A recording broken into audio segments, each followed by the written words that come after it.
operators can do to successfully reopen their operations as shelter-in-place orders are relaxed. And I am joined by a professional panel for a very lively conversation that I think will be both inspiring and practical as we all work together. When I say we, this is really a local conversation, a statewide conversation, and a national conversation, as people around this region are really trying to figure out how can we bring people back into workplaces in a safe situation, but also in compelling environments. And today we are joined by Jeremy Jacobs, who is the managing director and market leader for Colliers International, Melany Bjorkman, project interior designer for RSP Architects, Jamie Sundsbak, who is director of operations for Collider Co-working, and Max Musicant, founder and CEO of the Musicant group.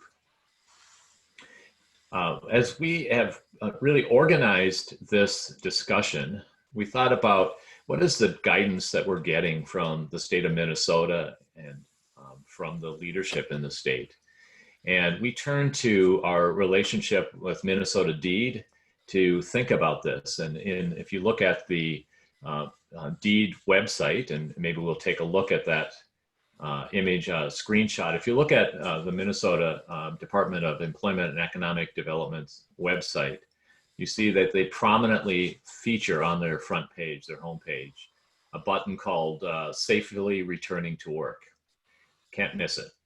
Click on that button and it takes you to different ways in which they're providing resources and support for businesses safely for returning to work. And one of the things that I've been so impressed about over the last several weeks as we have closely worked with the state and participate in calls with DEED is how they are really looking at a top-down and a bottom-up approach. And so while they have access to public health data and public health science that maybe people in the workforce or people operating businesses don't have access to, what they know is that people in the business community and in the workplace environment will have ideas that they can't possibly imagine. And so it's been this top-down, bottom-up approach where they've been inviting ideas and commentary, and this webinar today is part of that conversation that's going on. So if you click on the button that's called for businesses safely returning to work, it takes you to yet another page directing us to guidelines for creating a COVID-19 preparedness plan. And that is really the framework, that document is really the framework around which we are organizing today's conversation. So if we click on that page, we go to this checklist, which is the Employer Preparedness Plan Requirements Checklist. So this is really the outline that the state is providing as guidance to businesses as they begin to think about how to bring people back to work. And really an expectation that companies prepare a plan based on this outline. So to help us in this conversation, to help you as you work towards bringing employees back, we have this incredible panel gathered today. But to help them, help our panel, we're going to ask you a couple of questions. We're going to ask you a couple of questions to help shape our conversation today. So the first question, this is for all of you watching today, this first question is for us to better understand where you're from. So if we could ask you to respond to this first poll. This is a very simple one. It's you only get to choose one. Can only be in one place, so just choose one. And Aaron O'Brien, who's managing the technology from behind, will let us know when we get to nearly 100% participation. So take you just a moment to find your mouse and keypad and choose and let us know where you're from. Good, so I think we have good response. Why don't we take a look and get an idea of where our participants are from. Wonderful, so we have a big percentage of the participants are coming from Minnesota. Nearly everybody is from Minnesota, and many of them from outside the Rochester area. So while we have some Rochester experts on this panel, we have some people who come from the other parts of the state as well. So great. I hope that what you learned today, will be both Rochester centric, but also have application outside of Rochester, will benefit all of you listening. We have another question that will, again, will help the panel shape the comments and their input today. This is a question that helps us understand what you came to learn when you joined this webinar today, when you signed up for it. There are 4 options here, and you can choose one or more. You can choose as many as you'd like. So did you come here to learn about immediate changes to the office and staffing environment to keep your workers safe? Did you come to learn about long-term issues that you'll need to consider for a safe workplace? Did you come to understand the governor's expectations for COVID-19 preparedness? Or lessons from others in other parts of the country, perhaps, or other countries who are further along in the window of this pandemic experience? While we're waiting for the last few responses to come in, I want to let everybody know we do have a Q&A box open. So as you're listening and hearing from our presenters, if you have additional questions, please submit those in the Q&A box, and we'll try to get to as many as we can. So I think let's take a look at what people said they wanted to learn about. And I'll leave that up on the screen for a moment so that our panelists can digest this. People want to learn about all of these topics, but clearly long-term issues and short-term issues, and lessons from elsewhere.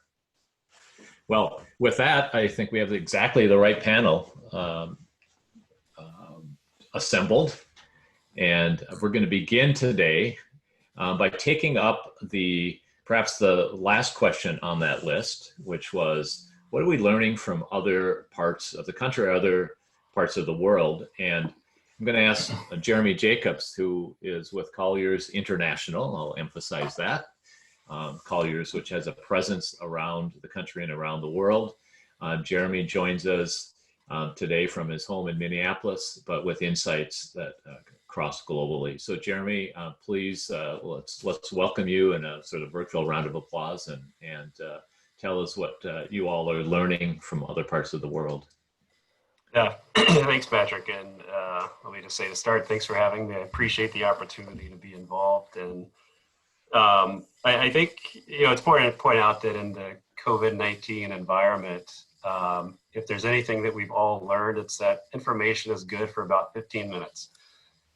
So we are really focusing on being nimble, learning as we go, and really adopting the best practices that we've identified across the globe. And as I say that, I really say that there probably isn't, an expert who can say for sure that here are the things you should do, and they're definitively gonna keep your people safe and make your office environment safe for its people. But as I think about it, I really think through the question through a number of lenses.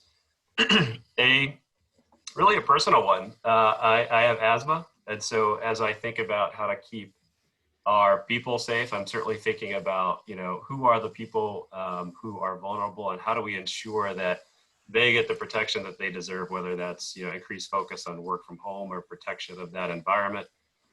Really moving away from an expectation of presenteeism in the office environment. I think productivity will be keying in the future.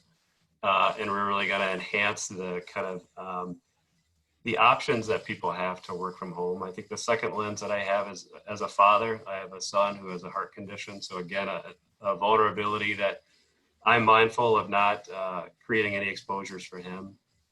3, as a leader of people at Colliers, as managing director, I have 56 brokers and 20 or so employees. And while I'm not the only leader in our company, very much concerned about, ensuring our space is space that our people can be productive in, but more important than that, that they feel like they're safe, secure in this environment, that we've done everything we can to sort of responsibly lead. Fourth, as a tenant, it happens that Colliers International, Minnesota is right in the middle of the construction process for two moves, one from our current headquarters into a new headquarters in St. Louis Park. And in the second case, our downtown office moving into a completely new building. So that space was designed 6 or 7 months ago, which is not that long ago. We pulled the trigger on construction 4 to 6 weeks ago. And here we are thinking, like, how can we rapidly iterate that space so that it is now sort of post-COVID-19 proof in a way? And what does that mean for our ability to utilize the spaces we had imagined when we designed it? And then lastly, really the perspective that we talked about here is perspective of someone within a global company. And I'll talk about that for a minute. The benefit of Colliers is that we have offices in more than 40 countries, one of which is China.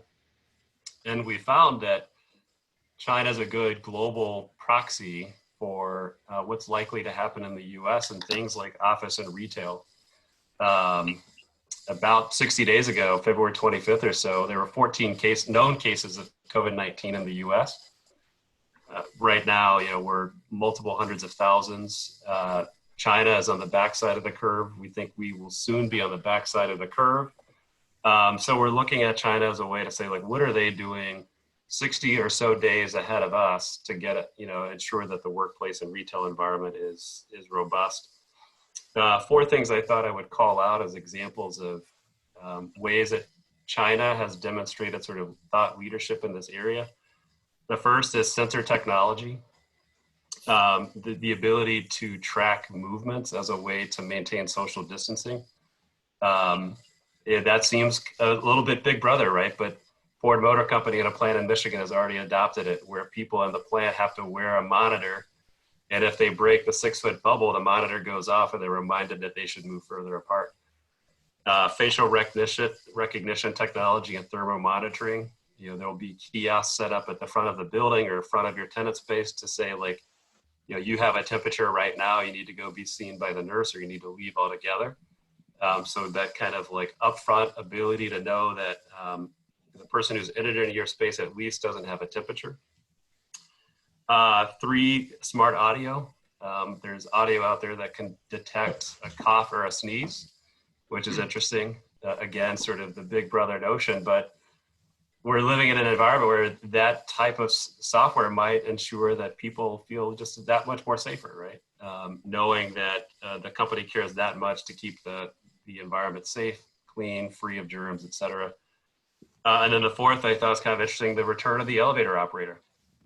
Until we develop the technology that allows for touchless interfaces of the elevator buttons, all the ways that we're accustomed to like maneuvering into and up through a building, we're going to try to do the things that are responsible to limit the number of people that are touching those things. There's certainly no silver bullet, but I think each of those things and a variety of other solutions are things that we'll see moving forward in the office environment. Jeremy, I want to, and Jamie, when I get to you, I want you to be riffing off some of the technology that we heard Jeremy talk about, given the relationship you have with many of the people who occupy the Collider workspace. Before I do that, Max, I'm going to introduce Max Musicant with the Musicant group, who has made a reputation and a business for himself around creating great spaces for office buildings with multiple tenants. So this idea that we create spaces that actually engage people and bring people together and create relationship and camaraderie and sort of stickiness to occupying a building. What does this mean to you, Max? I mean, how do you, what's the new way of achieving that very compelling experience for an office worker, but within the guidance that we're seeing today? Yeah, it's a great question, and thanks again for having me as part of this. There's a little bit more background. The Musicant group, our mission and our service is to create places where people want to be. And about a month ago, I was joking with my staff that this COVID virus could really get at the heart of what we do and the purpose of our organization. And definitely where we are now, that's been the case. And so we provide community building, activation, and hospitality services for about 6 million square feet of office, industrial, and public space buildings. And so it has really caused us to, in servicing our clients, the buildings, and the people in there, to get back to sort of like first principles of what does it mean now to create places that people want, to create community, to support people in the lives that they're going through now when it's very difficult or not a good idea to be around each other. And so I think it really highlights for workplaces, whether they're office, industrial, medical, or anywhere, of being real service providers. And that I think we viewed societally as buildings as mere inanimate structures that we all come into and use and then leave, but that the buildings themselves and the operations of them, we're already moving this direction, but I think it's going to accelerate even more of like they're really service providers, space as a service, and that it's going to be ever more important for building owners and companies and operators to think about offering sort of like almost what retail is doing, of like an omni-channel workplace solution that provides support for people, whether they're working in the building, working from home, somewhere in between. And I think that's really what's going to be differentiating for buildings going forward through this crisis is how are they becoming true partners with their tenants? Because I think I totally agree with Jeremy in that there's no definitive answer about what needs to be done for everybody right now, or even what should be done next week. And the key is around how strong your operation is, how strong are your relationships with your tenants and their employees. Are you taking a true service mindset in how a building and the operations of that building can support people in their workplace needs and their work needs, regardless of where they are, and really thinking about providing that level of hospitality. And I think that buildings that are able to do that now are going to be very well positioned and have even stronger relationships with their tenants and the people in them going forward. There's an adage that you can only really demonstrate your commitment to someone or to customer service when there's a problem, when something bad happens. And so this, no one would ever wish what we're going through now, but it really does provide an opportunity for us all to demonstrate how much we care about each other, our clients, our partners, our employees, the general public, the broader community. And so we can all, it's an opportunity to put our values to work and to really show in addition to telling them. So I think as people are thinking through how to navigate this, I would really encourage everyone to double down on their engagement with their tenants and their employees, and to think through with them what are their needs and not make assumptions, and to try to map out what are the experiences that they are looking for, that their employees are looking for, to be productive, to be healthy, and also to stay connected, because that's, I think, a really huge need right now from technology and in person. And from there, then I think you can start to map out how do you deliver that through adaptations to the buildings themselves when appropriate. But before then, there's going to be lots of people that aren't going to feel comfortable coming into the office, even if they're able to. And so I think for this intermediate time, people are going to be thinking about the office as a place to do private work, especially if they have kids and they need some quiet time, but not around other people. People are going to need a venue for face-to-face connection while probably still maintaining social distancing. For some industries, they may need access to non-cloud-based technologies. And they're just going to want to need support from working at home. And so I think that's where office buildings, medical research centers, industrial facilities, to the extent possible, can step into that fold. And so I'll just maybe close out with some of the things that we're doing. One of our properties is One Discovery Square in Rochester, which is home to Mayo Clinic researchers, other technology companies, schools.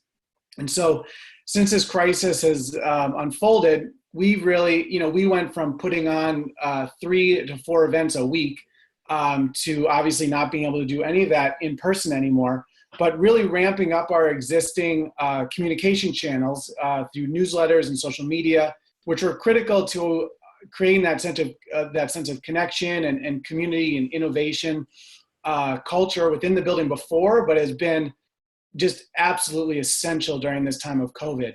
And so we've taken that newsletter and really enhanced it to be an incredibly strong platform to support people as they work from home, to stay connected to each other, stay inspired, and thinking about the sort of the main pillars of what people need help with now, which is strategies on how to work most effectively from home, ways to stay healthy and well, both physically, mentally, and socially. You can go to the next slide. Also, having fun, which is also important. There's a lot of doom and gloom out there right now, which is real and we need to pay attention to, but people also just need to be able to feel a sense of levity and connection. So we're still holding some online events. We're creating online book clubs, playlist generation tools, sharing out what other tenants are doing to contribute societally in this time of crisis, other quotes, inspirational messages, and art.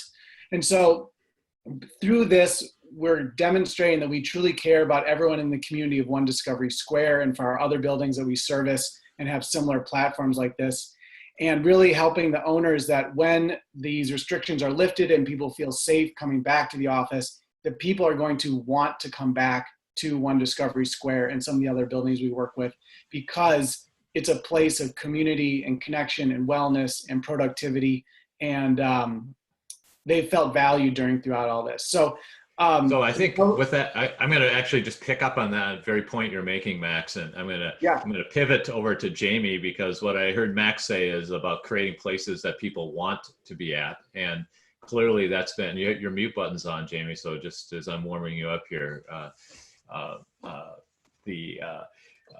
clearly Collider co-working has really all been about creating a place that people want to be at. And I've been there many times, and I know the room is full of people and the vibe is what people come for. What does that look like? How do you create a vibe and in a safe way? What are you thinking?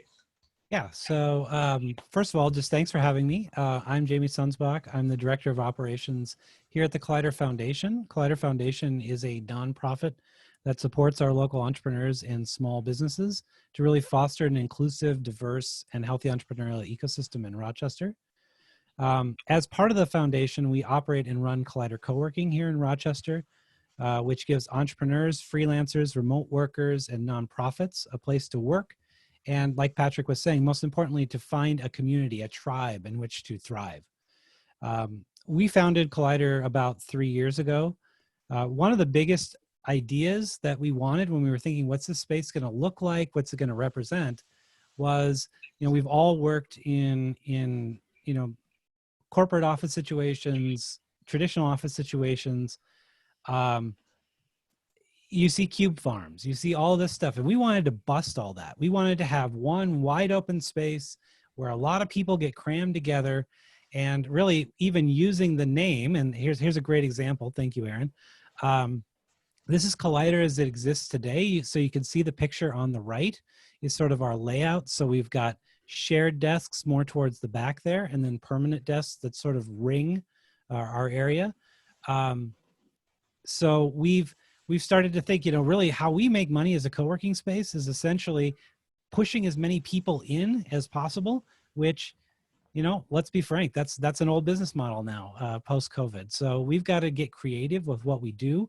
You can see here on the left, this is more of what we really do. We're trying to do great events. We're trying to pull members of the population in, as well as our own co-working members, and really try to help businesses survive, thrive, and grow here in Rochester. And so traditionally what you saw at Collider was more of what you saw on the left. And now we have the opportunity to try to figure out how we can make the image on the right work in a very safe and effective manner for our members. let's see, there was something Maybe, else I was going to say. I well, lost maybe track. as you're thinking, no, fair enough. Maybe as you're thinking about it, and Melanie, you're up next because what we're hearing about is the kind of energy that people are wanting out of office space. So Max and Jamie have really shaped their careers around creating energetic workplaces that people want to be at. And Jeremy is telling us about some of the technology that he is seeing emerging elsewhere in the country and the world. So Melany Bjorkman with RSP Architects, an interior designer, how are you thinking about this, and how can people in this on this panel and people watching this webinar practically begin to make changes and differences in their office, both immediate term and longer term? Yes, definitely. Hello, everyone. Thank you for having me today. I'm honored to be part of a great panel today. I think this topic that we're talking about is so prevalent, and I think it's, there's a lot of businesses that are very concerned, and so I think they're all valid questions to talk about. And so just kind of start, just a little bit of background about me. As Patrick said, I'm an interior designer with RSP Architects, and I've been in Rochester for almost 7 years now. And I've had the great pleasure of working with clients across various sectors, with our top two being healthcare and workplace. And when designing with our clients, we are always designing and creating spaces for the better. That is why I do this. That's where my passion is at. I want to create an environment that not only functions properly, but is also enjoyable for all. And while I love doing work with all different sectors, healthcare has always been one that I've had a personal interest in. And so behind healthcare design, all the decisions that we make within a facility, they're based on evidence and research of best practices that we can do to keep the patient and staff safe and comfortable. And now this is where I get a little excited, because with everything going on right now and our concerns going back to the workplace, I kind of get to bring my healthcare life and expertise now into the workplace world. And I think this is where we kind of get a great opportunity for us to create the healthiest possible workplace for our lives, to sustain over time. And I think in order to do that, kind of looking at some of the areas that healthcare focuses on, there's kind of 3 key areas when they're designing a facility. And I think these are kind of key areas that we can take now into our workplace and kind of in a few different ways. So the first one being air. The amount of air changes per hour to have fresher air and better indoor air quality, we can directly apply this to our workplaces. Before we return to work, we can do a deep clean within the office and the ducts and our systems, as well as having proper filters and proper air changes set. And then the second main item being hand washing. Obviously, So cleaning the air ducts is the first job one, right?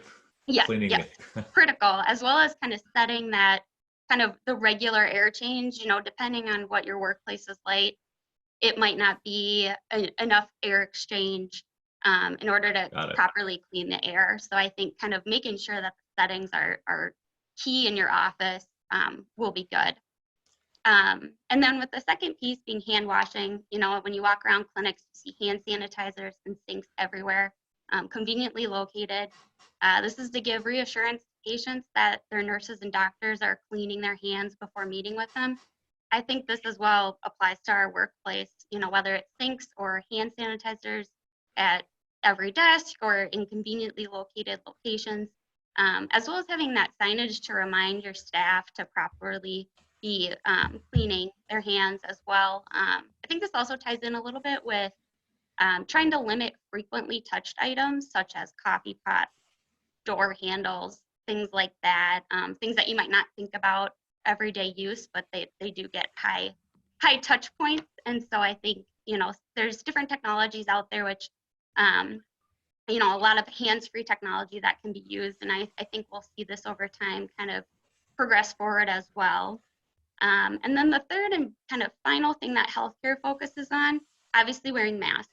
They want to limit and prevent the spread of respiratory illnesses, which I think that's great for us to bring that into the workplace, especially as we're kind of coming down from all this COVID.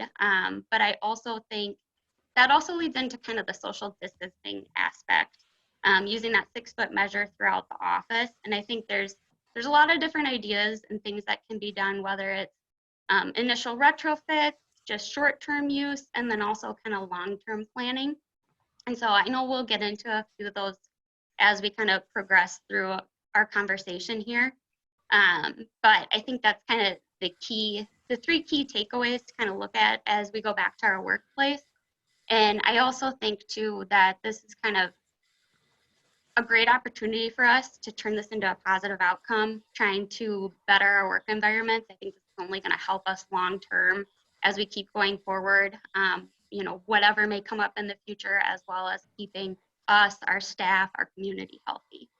So part of what I'm hearing you say, Melany, is to look at some of the practices that are ubiquitous, maybe in a hospital or healthcare setting, and migrate that towards other office work environments, in both a way that it sends a signal to coworkers and people in that space that this is a safe environment, and that every effort is being taken to make it a safe environment.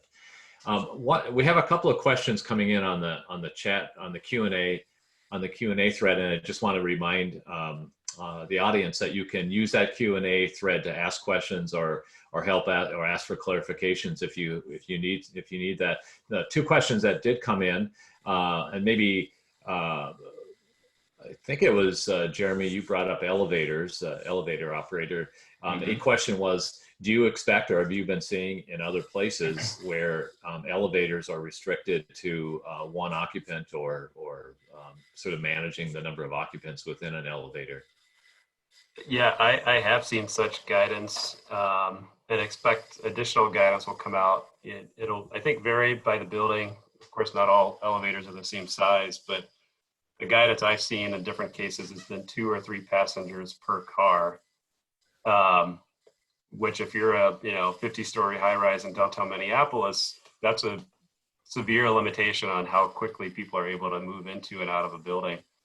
So I think that's a lift, to use a pun, but people will figure it out, and who knows? I think the emphasis that I'd like to place on all of this is, I think some of this will be the new normal, and it'll just be the way that we operate forevermore. And some of it will be temporary. And I'm not sure where that line in the sand is in terms of permanent versus temporary, in terms of the behaviors that we'll put into place here. But I suspect that some of them will become ubiquitous. They're just how we operate, whereas others will continue, like wearing a mask. I don't know that that's something that the American people want to adopt as a practice forevermore.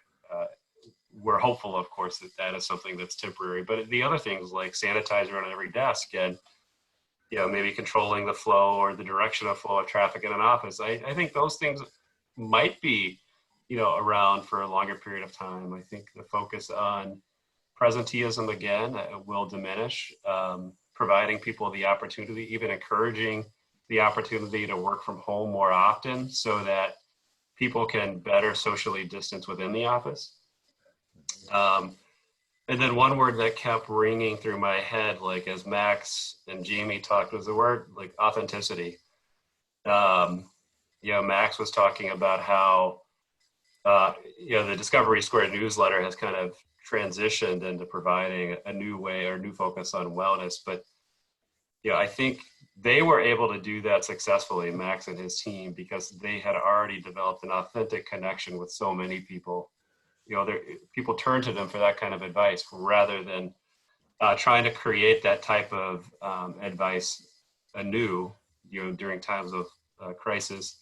And for Jamie, the environment that they're able to provide the members of Collider, that energy, that collaboration, really hard to sort of recreate that in an authentic way through, the web or virtual meetings or whatever. I think people, as they ask themselves, like, is the office space dead? I really don't believe it is, because I think, while people may be able to do heads down work in different ways, we thrive when we're able to collaborate, and we're able to thrive more when we're able to collaborate together.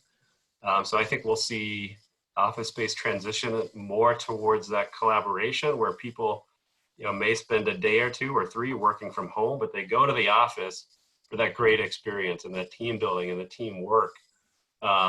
And so perhaps there's, less cubes or less offices, but there's more of that freeform space that allow teams to work. Again, I don't have the crystal ball, but I think, we're primed for change, and people are taking a pretty open-ended perspective on what that change could ultimately look like in the form of space within an office.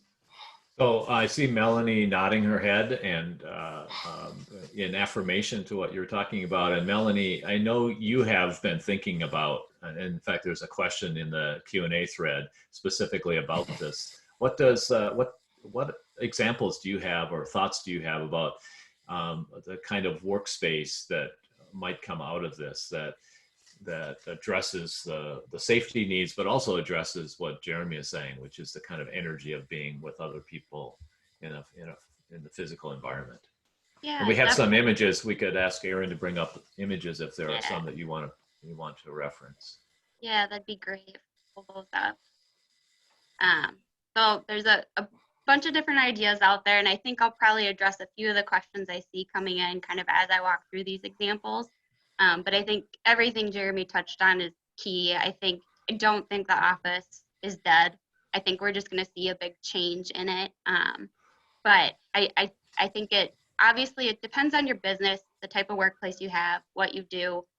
So there's not going to be a one size fits all for how this works, which is how it is today too. I mean, before all this happened, everybody had a different type of work style. I do think we certainly saw a lot more open stations, less panels, lower panels, all open. And that's where I think we might start to see a shift in that over time. But on these slides here, I'm just going to kind of walk through a couple examples and things that could be done in your office space. One of the things I was going to touch on, which Jeremy mentioned as well, is maybe setting up a circulation in your office, a certain path of flow. Maybe you always go clockwise within the office rather than passing by each other. And I see that more as a short-term thing. I don't think that'll be a long-term thing, but it potentially could. So then within meeting spaces, can you jump back to the last slide? Sorry. So within meeting spaces, obviously they're all different sizes, different amounts of chairs in a room, different groups that you meet with. And so this is just an example of, a larger conference room. I think we might need to look at kind of how far apart chairs are spaced. So the image on the left is probably a more typical type of setup. The image on the right, we then kind of remove every other chair. So obviously less people in a room. This starts to take up more space, which is not ideal, but this at least maintains kind of that proper distancing. So as we move forward, this is more just an actual application of where this could be done. We take every other chair in this room and pull it out. What I also like in this example is we've got some lounge seating on the outskirts, which provides room for more people to be a part of the space and meet, but we're still kind of keeping that spacing apart. So as we keep moving forward, I think the other piece too, break rooms and cafes within office spaces, I think for the time being, at least short term, I think as people return to work, there should either be a limit to the amount of people that are in that space or potentially kind of closing those areas off just for the time being. I think also kind of this example is a good example of another way that you could potentially meet with your business, with your staff, still give that engagement, but this gives the opportunity to kind of space everyone out. You can still be all in an open room, still talk, collaborate. I kind of think to a lot of the neighborhood huddles people are doing lately, where you see people in a circle and they're at the end of their cul-de-sac, kind of 6 feet apart talking. So I see potentially that being kind of an opportunity with some of these types of spaces. Now, granted, not everyone has this type of space in their office as well. And as we keep moving forward, I'll kind of touch a little bit on stations. Now, obviously, everybody has different applications, but this kind of is a good example, I think, of how spaces could be retrofit. So the image on the upper left is kind of a more typical desk space. You've got people sitting right across from each other, facing one another. And that the 3D image is actually in the lower right side. They're kind of backwards, so bear with me on that. But in that application, a lot of people are sitting across from each other. There's a lower panel. There's not dividers in between each other, which is great. It's awesome to have a collaborative environment. I think there's little tweaks that could be done to kind of help with this kind of the orientation and the spacing. And so if you look at the upper right is a plan of taking those stations, and then we start to rotate them 90 degrees. So it kind of staggers people from across from each other, as well as people not facing each other anymore and keeping that distance. So Melany, why don't you hold on that for a moment? I'm going to ask Jamie, putting on your co-working space hat and thinking about the kind of layout you presently have, the kind of members and participants. Give me some reaction to this. What's your first time seeing this? What do you see? What do you think? So, you know, it's definitely, as I've been sketching out sort of ideas, things like this have cropped up. You know, just going back to what Max said a little while earlier, you know, what we have to do is engage with our members to really understand, you know, what they're looking for. Do they feel safe coming back? But at the same time, we've got to work on options like this. So, you know, a lot of these could work. Really, at the end of the day, for many small co-working spaces, it's going to come down to cost. I mean, this stuff is not going to be free, even though we've been playing around with ideas how to DIY a lot of this stuff. You know, it's going to be a little bit of cost to do it, but it's absolutely essential. That's what it boils down to. I think, you know, we have clusters in our co-working space of usually tables of 4 where people work together. So I don't think a layout like this would be disruptive to people. It's kind of the normal flow of business for them. So I think it's a great idea. And I do like, though, that I don't want to get back to that cubicle culture. And so having these sort of, you know, just dividers, and even Patrick and I were chatting this weekend about, you know, could that be green space? Could there be different ideas around just, you know, for lack of a term, a plywood with some fabric cover over it? I think there's opportunity for innovation and opportunity to make these spaces look rather unique and beautiful and engaging, because, you know, unfortunately we are going to lose some of our members, but we want to create new, exciting things to draw new members in. So I think this is a great layout. Yeah, and I'm just going to chime in. I think kind of touching on the panel piece as well.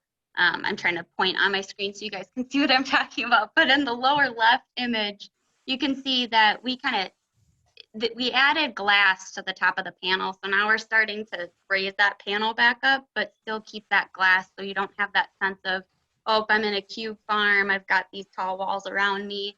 And then kind of at each station, you see there's kind of a different idea of how you could potentially add partitions without it feeling completely walled off. There's definitely a lot of different options out there, and it's not limited to just what I'm showing. And I think we're going to start to see a lot more innovations come towards this now that we kind of are going to see this shift in the office. And so these are just a few examples, but I think that key, like Jamie said, is finding a way for it to be fun and inviting for your staff to come back. Obviously, my images here that I'm showing are just more visual representation. I think there's a lot to be said with the type of finishes you bring in, the green space that you might want to bring in as well. There's definitely a lot of options. So I think it kind of depends partly on kind of what your staff is looking for, what your business type is like, and the amount of space that you have to work with as well. Well, I want to, as we're thinking about the last 10 minutes or so that we have in this program, I want to use this time to ask each of our panelists, as we look at the template from Deed that we shared earlier, may populate the screen with that, and ask each of you to share one idea or innovation that you have against this guidance that might be helpful to our audience as they're thinking about applying this in their own situation as they are opening up. And as you're thinking about what your response might be, Max, I'm going to just say that you have a superpower in that your mother, I believe, is a public health nurse. So when she said, wash your hands before dinner, she meant it, just as all of our mothers did, but she came with a particular expertise. So Any guidance from your mother, Max, your public health, your mother who's a public health nurse who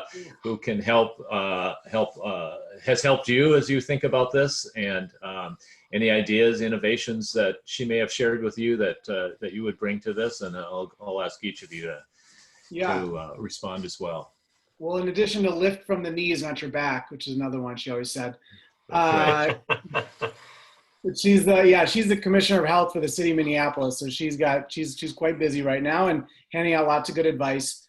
I would say the engagement with, we talk about that a lot, but engage with your team to really discern the not just the average response, but the wide variety of what people are looking for, struggling with, comfortable with, and then craft and implement your response to COVID-based work strategies.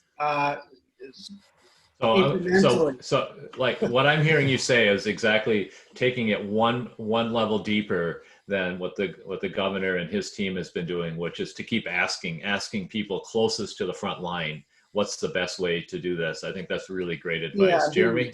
Process focused. Yep. I kind of jump on the process piece of it in a little different angle. I think a lot of companies during this time have formed, a task force or a leadership team or whatever it might be. I think the call to action with that group is just be really inclusive in your thinking. I think this is not the time for conventional thinking. Really being focused on, personal empowerment, enabling people to work from home, really focusing on what are the core pieces of productivity that need to be in the office and where can we create the capacity for people to work from home or wherever they choose, because the office will just be different. So it's really about sort of picking up on what Max is talking about, but it's really around being innovative, and that the solutions are going to be probably ones that we can't say right now, but being innovative and being more open-minded. Jamie, your environment, the folks who come to Collider are innovators by nature. How do we get them back into a space innovating together? And you're on mute, so. Yes. So I think the biggest thing is, and you're absolutely right, Patrick, these are really innovative people, and may not be a specific answer to your question, but I'm really excited as an entrepreneur of all the opportunity that's going to open up in these spaces to do amazing things. So one of the things I've been thinking about is, can we put together sort of a space hackathon with some of our more brilliant members and everybody else, and let's put together something that's really that we could really start prototyping and playing around with. I think the use of beacon technology is really exciting. It's something that you may see when you walk into a certain store and something pops up on your smartphone.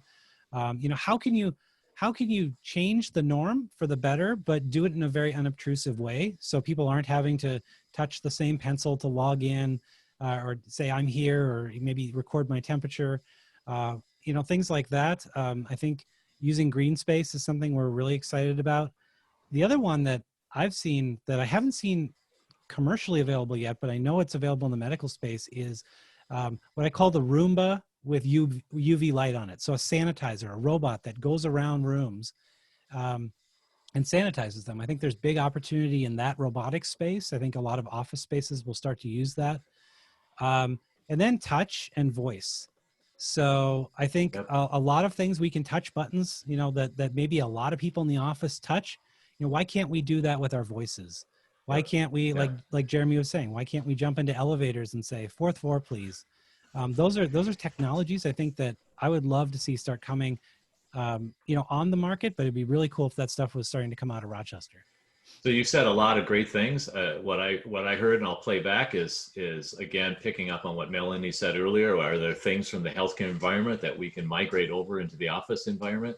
I heard you say use technology in a way that takes us to a new level. But I also heard you announce a physical space hackathon.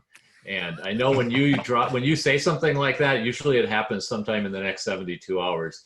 And I'm thinking I don't know if that's possible, but maybe the co-host will be Melany from RSP, and that'd be cool. And anybody on this webinar, if you're interested in being a part of our first space hackathon, signal us through the Q&A, and we'll make sure you get an invite to the Space Hackathon. Melany, what would come out of a Space Hackathon? Predict what would come out of a Space Hackathon that would help people today in bringing workers back. Oh goodness, I think there would be amazing things that come out of that. You know, I think everybody comes from a different background, both personally and professionally. And so I think when you start to get ideas like that come together, you can come up with some really cool ideas. So I think it's hard to predict what would come out of that, but I really think it would be definitely some new ways of thinking of how we operate in the office, as well as kind of that in-office work as well as homework. So I don't think I could really predict what would come out of that, but I would totally be on board for that. I think that would be really fun and interesting to see. Great. Well, I'm going to count on you to be a part of it, Jeremy and Max as well. Jamie, I'll look forward to the announcement of when that's going to happen. And yeah, if I could comment on one, I'm sure what we would learn is first and foremost how hard the work that Melany does every day. It really is. It truly isn't easy to space plan and take into account all of these various variables. So a true appreciation for the architecture world would no doubt emerge. Yeah, for sure. Well, that would be one good outcome, Melany, if nothing else. Yeah, exactly. Thank you. So we're rapidly getting to the end of this hour, and what's really exciting about this conversation today is it leverages some of the conversation that took place 10 days ago with our construction contractors and people in the construction industry as they're thinking about creating safe work environments. For the remainder of this week, we're going to be talking about public transit, public and private transit, how to bring people and workers back safely and in a compelling way for transportation. We're going to talk about hotels and conventions and travel. We're going to be talking on Thursday about Main Street, how to bring Main Street back, retail and restaurants, and then on Friday, outdoor spaces and public events. So this conversation today, I think, has been extraordinarily helpful. And I think what we're going to learn is that the lessons that are coming out of other countries and other parts of the country and coming out of different industry sectors will apply to other industry sectors. We've already seen grocery stores, which are an essential service, modify and they're modifying almost on a daily basis. We all experience it as we go grocery shopping or having our food or groceries delivered, and a lot of those lessons I think will apply to other industries as well. You guys have been a great panel. I think you've been a great panel. I would like some feedback from the audience. Just take a moment, if you would, to respond to a brief survey that we have. I think we have a final survey that would be very helpful for us to see how helpful you found this webinar to be, and then what it is that we could do to improve on it, regardless of what you thought about it, regardless of how helpful it was on that continuum. I know we did get some response from people who said they want to be a part of the hackathon, so we already have an audience, Jamie. We already have a base of support and participants. Going to hold you to it. Is it too late to announce the prize for those who vote this as very helpful? Yeah, right. If you vote very helpful, you get to be a member of the hackathon for free. So, so again, thank you, Jeremy and Max, Jamie and Melany, to the team, Aaron, Bill, and Chris behind the scenes that have really managed this whole production and helped us promote it. It would be great if you learned anything as audience members, if you learned anything in particular today that you think would be helpful to your colleagues, feel free to share it on social media. Just tag DMC or hashtag DMCMN, however you do it, just get the word out. Anything that you learned that you think will be helpful, share it with the community. This is really an opportunity we have to work together as a region, as a community, to help bring the economy back. So with that, thank you all. Thank you all very much. Really enjoyed our time together. Thank you. Thank you, Patrick and DMC. Thank you, Patrick, DMC team. Yeah.